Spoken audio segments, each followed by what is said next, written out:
भोलेनाथ की कृपा दिलाने वाली कथा।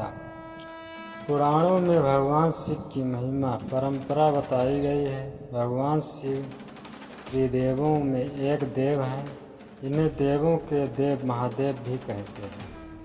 इन्हें भोलेनाथ, शंकर, महेश, रुद्र, नीलकंठ, गंगाधर आदि नामों से भी जाना जाता है। भगवान शिव सौम्य आकृति एवं रौद्र रूप दोनों के लिए विख्यात है। शिव को बेल पत्र, पुष्प, चंदन का स्नान प्रिय है।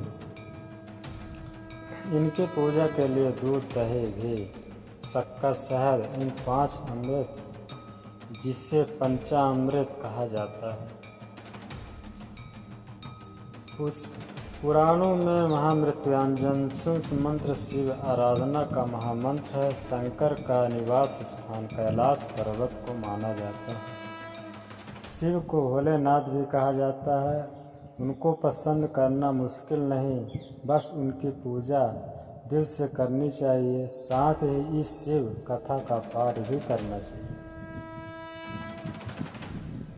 एक समय किसी नगर में एक साहूकार रहता था।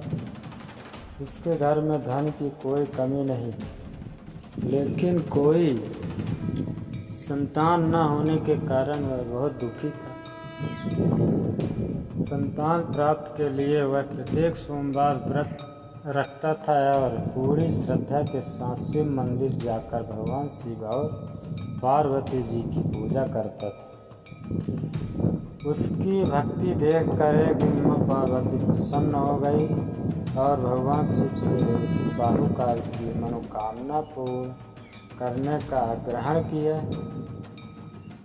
पार्वती जी की इच्छा सुनकर भगवान शिव ने कहा, हे पार्वती, इस संसार में हर प्राणी को उसके कर्मों का फल मिलता है और जिसके भाग में जो हो उसे भोगना ही पड़ता है।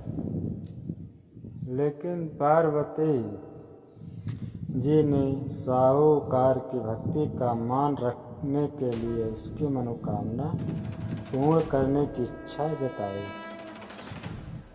माता पार्वती के आग्रह पर शिव जी ने साहूकार को पुत्र प्राप्त का वरदान तो दिया, लेकिन साथ ही यह भी कहा कि उसके बालक की आयु केवल 12 वर्ष होगी।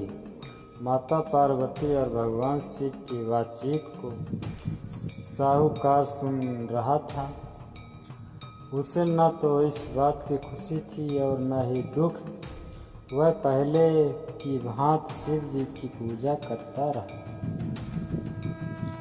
साहूकार के घर हुआ पुत्र। कुछ समय के बाद साहूकार के घर एक पुत्र का जन्म हुआ। जब वह बालक 11 वर्ष का हुआ तो उसे पढ़ने के लिए काशी भेज दिया गया। साहूकार ने पुत्र के मामा को बुलाकर उसे बहुत सारा धन दिया और कहा कि तुम इस बालक को काशी विद्या प्राप्ति के लिए ले जाओ और मार्ग में यज्ञ कराना। जहाँ भी यज्ञ कराओ वहाँ ब्राह्मणों को भोजन कराते और दक्षिणा देते हुए जाओ। दोनों मामा भांजे इसी तरह यज्ञ कराते और ब्राह्मणों को दान दक्षिणा देते हुए काशी की ओर चल पड़े। रात में एक नगर पड़ा जहाँ नगर के राजा की कन्या का विवाह था, लेकिन जिस राजकुमार से उसका विवाह होने वाला था वह एक आँख से काना था। राजकुमार के पिता ने अपने पुत्र के काना होने की बात को छुपाने के लिए एक चाल सोची। साहूकार का पुत्र बना दूल्हा और साहूकार के पुत्र को देखकर उसके मन में एक विचार आया।